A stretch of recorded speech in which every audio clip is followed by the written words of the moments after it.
Hi friends! Yesterday we started thinking about the variety of names and images for God in the Bible.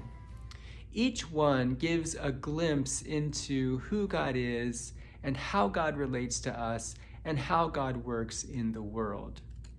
Let's take a look at just a few of them today, starting in the Hebrew Bible. Psalm 18:2 has quite a few just in that one verse.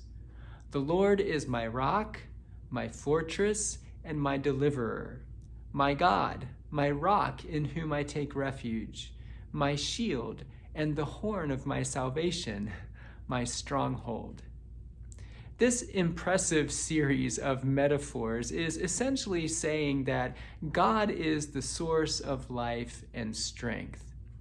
Rock, fortress, and stronghold represent strength. Deliverer, refuge, and shield represent safety. Salvation emphasizes that we owe our life to God. Now, in case you're wondering, the horn of my salvation most likely means the champion of my salvation. And this is the only place that that phrase is used in the Psalms. God is often referred to as the King. For example, the vision that Isaiah had in the temple that called him into God's service as a prophet.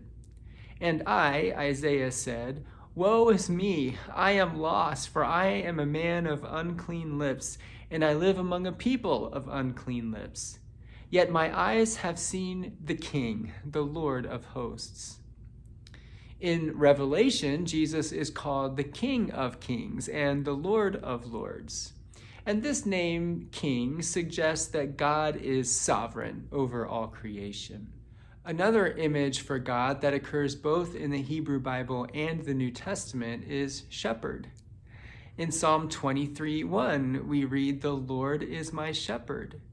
And in Ezekiel, God says, "I myself will search for my sheep and will seek them out.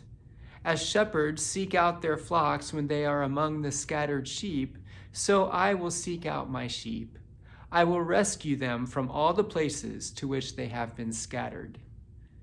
That sounds a lot like Jesus' parable of the lost sheep, doesn't it? That's in the Gospel of Luke. And in the Gospel of John, Jesus says, "I am the good shepherd."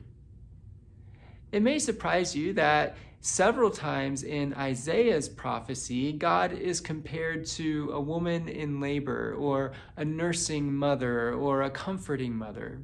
For example, in Isaiah 66, God says, "As a mother comforts her child, so I will comfort you."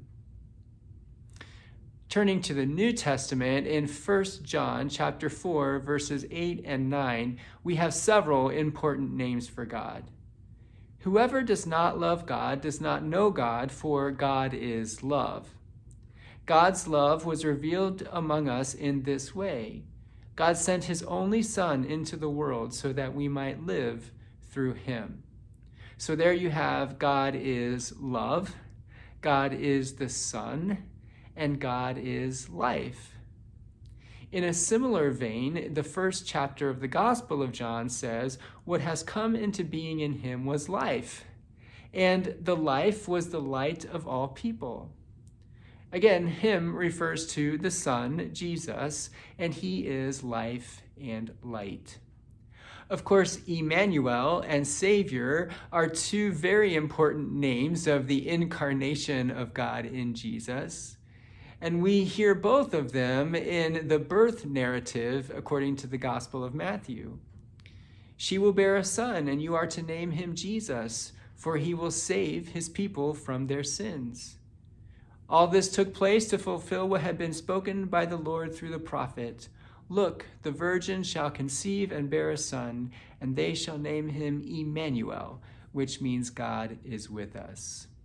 We could go on, and we will tomorrow. Tomorrow we'll think about the name that God gives himself. You were probably wondering why I skipped that one.